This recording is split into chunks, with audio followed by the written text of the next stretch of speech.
Hi everyone, I'm reading another chapter from Other Terrors, an inclusive anthology. This one is called Invasive Species, and it is by Dávila, Cardinal. Jose moved the cafe con leche to his right hand, then took the mail from his P.O. box with his left. Good God, could there be any more? Walking toward the post office door, he dumped the printed catalogs into the recycling bin and stepped out into the warm old San Juan morning with a manageable pile. As he stepped off the curb, he stumbled over something in the gutter. He looked down to see a gutted iguana, its golden eye with the weirdly human round pupil staring up at the sky. They weren't indigenous to the island. Seems they came from pets that were let loose in the 70s. He even heard that some people had begun to cook them. But iguanas in the old city? In the country or the suburbs, maybe? Jose stepped over the reptile with a shudder. They don't belong here. He glanced through the correspondence and bills as he walked. All but one, his mortgage payment, were addressed to Joseph. Why was it so hard to get them to switch? Women get married and change their names all the time. You would think it would be easier. Even the forwarded mail from his mother had Joseph Murphy scrawled in her shaky hand. He sighed and tucked the pile under his arm. As he made his way up Calle Tetuan, he looked up at the bright sky, the electric blue accentuating the deep sherbet colors of the buildings of the old city. He breathed deeply, wanting to take it all in. The morning air smelled of roasting coffee, baking Majorca pastries, and underneath it all, rum. They could do all the street cleaning in the world, but Jose suspected that the smell never really went away, that it might be soaked into the very foundation of the walled city he called home. It was a bit of a party town after all, but that was not his scene these days. No, at 45 those days were behind him. He had too much work to do and books to write, speaking of which the current deadline was not going to reach itself. He crossed Cali to San Francisco and waved to Carmen, his regular waitress at Cafe Cultura. He lived in the city for 2 years already and loved being a local. The shop owners and their employees knew him, and he was certain the local writers group was about to ask him to teach a seminar. As he made his way up to Cali O'Donnell, he noticed a series of work trucks parked in front of a neighboring building. That building, like so many others, was left abandoned after economic crises, hurricanes, and unrest in the city. Small palms grew in the corners of the cement blocks, vines and graffiti crawling up the crumbling exterior walls as if competing to see which would reach the partial roof first. He stopped, sipped his coffee, and waited for one of the workmen to come out. He asks a question, which I cannot read in Spanish, unfortunately. It's, Perdoname, ¿el edificio fue vendido? He inquired of the portly mustachioed man. Yes, a corporation has purchased and is restoring many buildings in the city. Jose hated when they answered his Spanish with English. Why did they assume he was a gringo? His grandfather had been half Puerto Rican, and he had been Secretary of the Interior, but he had learned to hide his disapproval. It was a waste of time anyway. What corporation? They're called El Colonial. Ah, so they are Puerto Rican. Wonderful. I would hate for more of our real estate to get into outsider hands. The man just looked at him, shook his head, then went to the truck to grab large cases of bright yellow paint. Yellow, huh? But the workman didn't respond. Jose stepped down onto the blue cobblestone street and tried to peer into the 2-story building. There was a hive of activity inside, the rumble of many voices, and the tinny sound of salsa. He hoped that they wouldn't be playing that too loud all day every day. He had writing to do. He resolved to introduce himself to the owners as soon as he had the opportunity. It was best to know your neighbors. The next day, after a morning of revising, he decided to treat himself to a nice lunch at El Convento. He hadn't been there in a while. He'd been eating at home or close to it for weeks. He started walking along Calle de la Luna, enjoying the hot midday sun on his head and the sounds of the ocean waves hitting the 17th century city wall not 3 blocks away. He did a double take when he passed a formerly abandoned building and saw that it was completely restored. The walls were smooth and finished, the wrought iron balcony repaired and freshly painted. There were even flower boxes along the railing, spilling orange and yellow blooms. Nice, huh? Jose jumped a bit at the voice of Joaquin, a neighbor from up the street who appeared at his shoulder. Yeah, but I walked by this building 2-3 weeks ago tops. How is it even possible to have renovated this quickly? Anything's possible when you throw this much money at it. I hear they hire an army of contractors for each building they renovate so it gets done in record time. And they pay well. Nice work for local builders. Jose stared up at the building. He looked for some flaw he could point out, some shortcut taken, but it was perfect. Are they fixing them up to sell? Because then we have no control over who might buy them. Nah, that's the thing. Irma, my real estate friend, says they're renovating all of them to live in full time. Seems like they like the climate and the center courtyards for privacy. The bonus is we no longer have all those sad eyesores. It's really the best of both worlds. Jose chewed his lower lip, working a piece of loose skin there. I'm just not sure. There's something creepy about this. Joaquin shrugged. I'm just glad the buildings aren't empty and decaying anymore. The streets were starting to look like mouths with rotting teeth. So depressing. Well, hasta luego, Joseph. Jose was so distracted that the misnaming didn't even register. He started walking, but there was something wrong about this corporation, this land grab. He ended up turning the corner to head home again, forgetting about his sandwich. His appetite was gone. And that afternoon, he didn't write a word. Instead, he spent hours searching the internet for information on El Colonial, some history or press pieces on the company's real estate dealings. But each time he thought he found something, he ended up back where he started, with no new information. It was all he thought about as he ate, showered, attempted to sleep. Over the next 2 weeks, more and more buildings were bought and speedily renovated, and even Jose had to admit the entire city started to look brighter, livelier. But there was a dark undercurrent for him, like a beautifully frosted cake that looks pretty but is decaying from the inside. It was all he could focus on. He tried to write for the first few days, but only ended up staring at the blinking cursor on his screen, his concern about the new neighbors always running in the background of his mind like a soundtrack. Instead of working, he would find himself standing outside the buildings for hours, staring at the facades, chewing his lip. There really was something untoward about the entire thing, and as he stood in front of the newly restored building on San Sebastian Street, his gaze wandering over the washed-on aqua paint, he decided that it was up to him to bring this to light.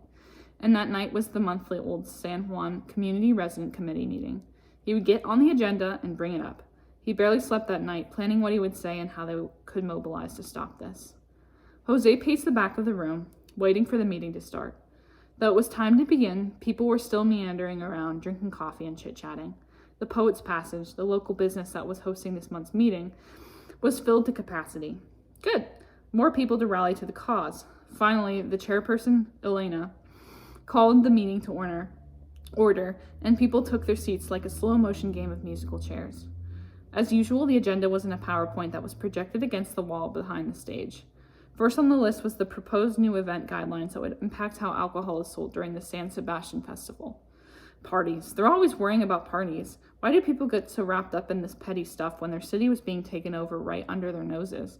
After what seemed like hours of blabbing about liquor licenses, water pressure, and the iguana situation, during a normal month that one would have been of interest, but he had his mind on El Colonial. It was finally his turn.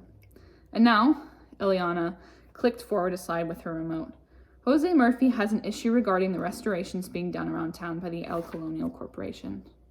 Eye-rolling from a few people in the rows ahead of him. Eye-rolling? Really? He didn't have time for such bullshit.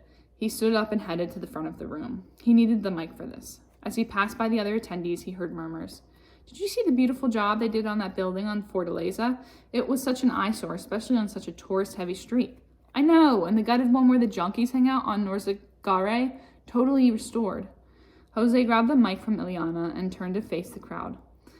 Listen, I know you're all aware that one corporation has been buying up the abandoned buildings in our city. However, it seems that no one really knows who these people are, what their intentions are. Myra raised her hand. I thought it was for their employees to live in. That was the first thing I asked about, whether they were going to Airbnb all those spots and we'd end up with armies of drunken 20-year-olds. I mean, more than we already have. Murmurs of agreement, heads nodding. How could they be so short-sighted? Have any of you actually met anyone from El Colonial? Any of the people who will be living next door to us, across the street from your families? At first, they all just stared at him, then looked to each other, head shaking. Yeah, he thought so. I think before we allow them to buy any more buildings, we demand a meeting. Wait, allow them? Demand? This from Carlos Ramirez, the group's treasurer, a buttoned-up type with darker skin and perfectly coiffed hair. Every meeting, Jose resisted the urge to tell him to lighten up on the cologne. Carlos stood up. Do you have any idea what this island has been through, Mr. Murphy? Recession, corrupt politicians, earthquakes. He counted them off on his fingers as if Jose hadn't read all about them. He wouldn't pick up and move to another country without doing his research. Of course I do, if you'd only... But Carlos cut him off. Oh wait, you came after Hurricane Maria, didn't you? He had that look that said he knew all about when Jose had moved there. Something to do with the tax breaks for millionaires, perhaps? Jose lost his temper. I don't need to listen to this from you, Ramirez, and I don't see what this has to do with these concerns. A bunch of people started talking at once, and several voices were raised. It wasn't the first time in one of those meetings. They were an emotional group compared to his previous neighborhood, but he wasn't usually at the center of the drama. It felt so unseemly. Enough! Ileana's voice raised above all others, like a mother with a wayward flock. It was about time someone reasonable stepped in. Carlos, sit down. Carlos threw his hands up in pseudo-surrender, then dropped into the folding metal chair with an audible huff. Mr. Murphy, he's right. We cannot police every person who purchases property in Old San Juan. After all, there's a reason those buildings were empty and in disrepair. We are not in a position to look gift horses in the mouth. She gave a slightly patronizing smile. Yes, but we've worked so hard to keep the city's atmosphere a certain way, keep it honest to its historical roots. Carlos let out a scoff and mumbled, colonizer problems. A chorus of giggles followed. Besides, Ileana continued, I was told they prefer to keep to themselves, stay at home, even get their food delivered. That's why they wanted the buildings with the private interior courtyards. Told by whom? His voice sounded almost pleading, but he needed to get to the source of this, get some information if he wanted to get to the bottom of it. It would not be appropriate to reveal my sources. Wait, they don't leave their homes? Jose scoffed. How can you think that's normal or acceptable? He stared at the sea of faces before him. Can't you see that something is really wrong here? Mrs. Sanchez spoke up from the front row. Why? What's bad about that? Less people crowding the streets, neighbors who keep to themselves? Sounds like heaven to me. Laughter and humming agreement. You see, Ileana continued, it seems you are worrying for nothing, Mr. Murphy. Jose felt chastised. He didn't like feeling chastised. Well, I'd like to take a vote. Ileana nodded in surrender. Okay, all those in favor of demanding a meeting with El Colonial about their purchase and restoration of abandoned buildings. Jose's hand shot up before she'd finished the question. He looked out on the group of about 25 or 30 members. Nothing. Their eyes avoided his, and no one raised their hand. All opposed? Every hand in the room shot up, including Ileana's. Okay then, let's close this issue and move on to the next item on the agenda. She looked over at Jose with a smug look. You can sit down now, Mr. Murphy. He stormed over to his seat, sat down with a clatter of metal on ceramic tile, and folded his arms across his chest. The rest of the meeting was just white noise, the voices a shapeless droning like cicadas buzzing in his head. When the meeting ended, he swallowed his pride and made his way to Ileana. If she had information about these new residents, he was going to dig and get more. After she finished talking with the owner of the bookstore, he pushed his way in front of her. Ileana, I wondered if you could tell me where you got your information. I've been trying to discover more, but... Mr. Murphy, I think you'd be better served worrying about your own business. You seem to have an unnatural obsession with this issue, and I will not be a party to it. Then she lifted her chin and walked away. Bitch. He hadn't meant to say it out loud, but judging from the looks he was getting, he had. Jose couldn't get out of there fast enough. He brushed by people as he rushed to the door. There was always a mixer afterward, sometimes going on for hours with music and laughter. He had joined them on occasion, but there was no way he was going tonight. He stormed up Calle Cruz, pushing through the gaggles of sunburnt tourists who wandered the streets and turned on to San Francisco. He couldn't stop thinking about how no one else seemed to care. Well, fuck them. Let whatever Tom, Dick, or Harry move in and see how much they like it when they don't recognize their city anymore. They'll move in like locusts, using up all the resources, taking their place in line at Cafe Cielitos. He'd walked about 5 blocks when he came to a maze of scaffolding that blocked half of the sidewalk. He looked up at the buildings and saw 2 of them were being seriously renovated, the ones where the weeds grew as high as the windows inside the house, and the exterior was so covered with graffiti its original color was indiscernible. Jose glanced at the permits and signs on the scaffolding. El Colonial. Those new signs included a graphic logo of an old-style hot air balloon in stark black ink. Charming. No one appeared to be working on site, or Jose would have gone in and talked to them, squeezing information out of them before they knew what hit them. He sidestepped the scaffolding, kicking an empty box hard as he walked by. He turned the corner and stalked up his street. When he looked up to check traffic before crossing, he noticed the lights were on in the 2nd floor of the yellow El Colonial building. He stepped back up onto the curb and retreated into the shadow of the laundromat storefront since the view was better from the other side of the street and more discreet. A couple, dressed up and clearly a bit tipsy from dinner, turned the corner and started walking up his side of the street. He took out his phone and pretended to be absorbed in it until they passed by. Once they turned the corner, he went back to staring into the open shutters beyond the balcony. You couldn't see much. Despite the heat of the evening, they had only opened the upper shutters instead of the entire doors, but he was determined to get a glimpse of the new owners. And since, as Ileana said, they didn't leave their homes, that left him no choice but to stake them out. Time ticked by, and occasionally he saw his shadow pass by the door or heard the clatter of cookware, but that could be from anywhere.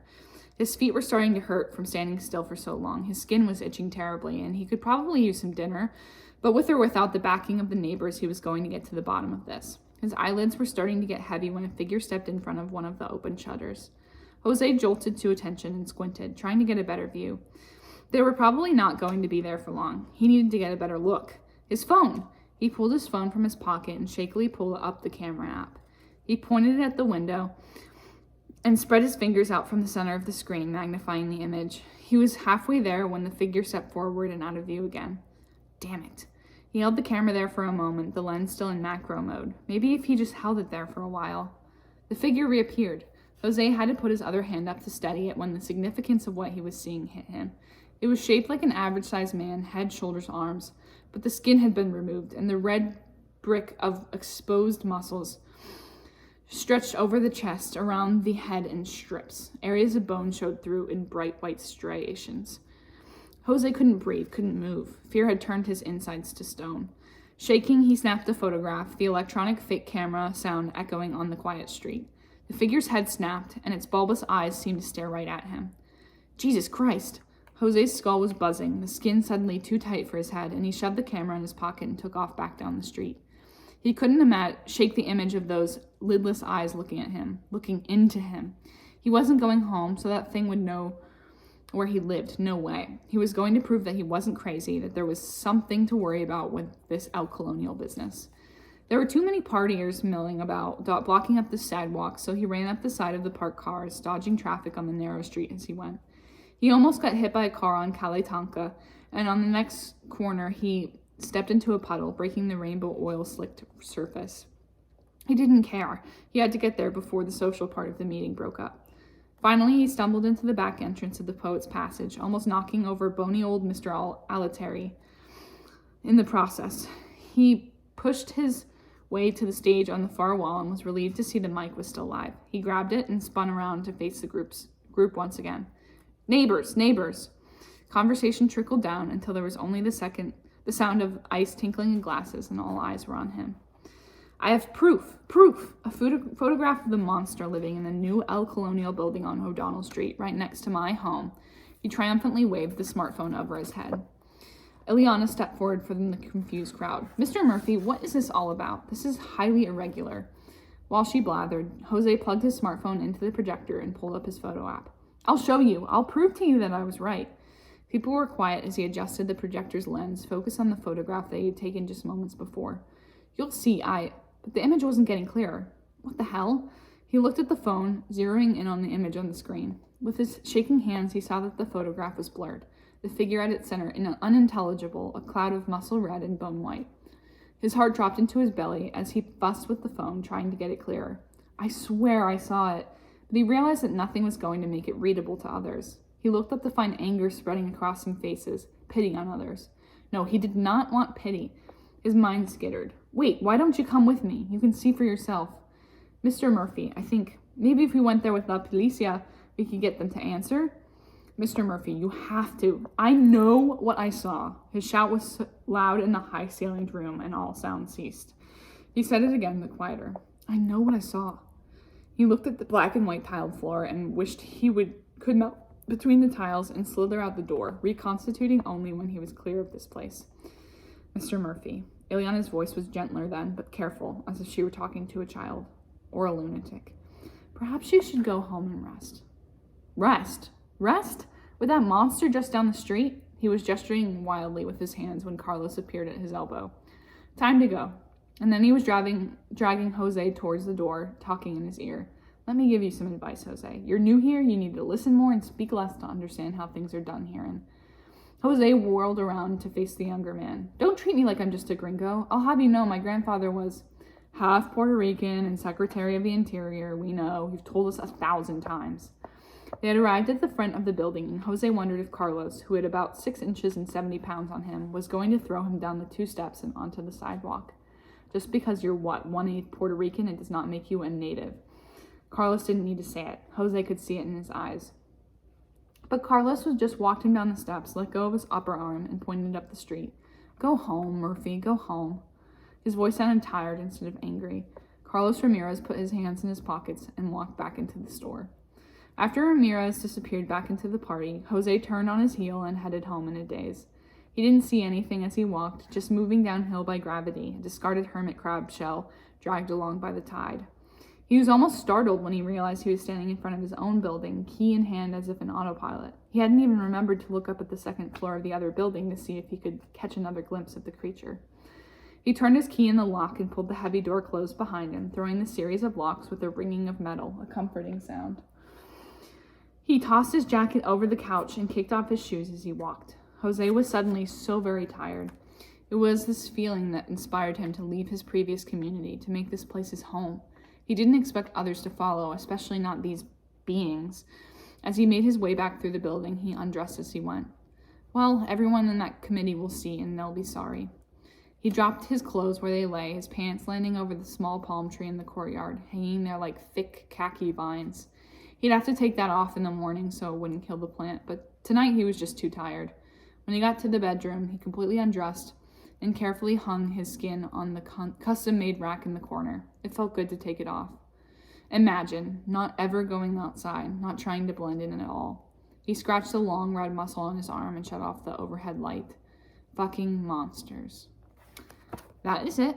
That, honestly, I kind of liked it. I kind of need to ponder more on it. But, good story. And I definitely highly recommend this book if you like short stories, especially short horror. This is the thing for you. So check it out if you're interested, and thanks for listening again. Thanks. Bye.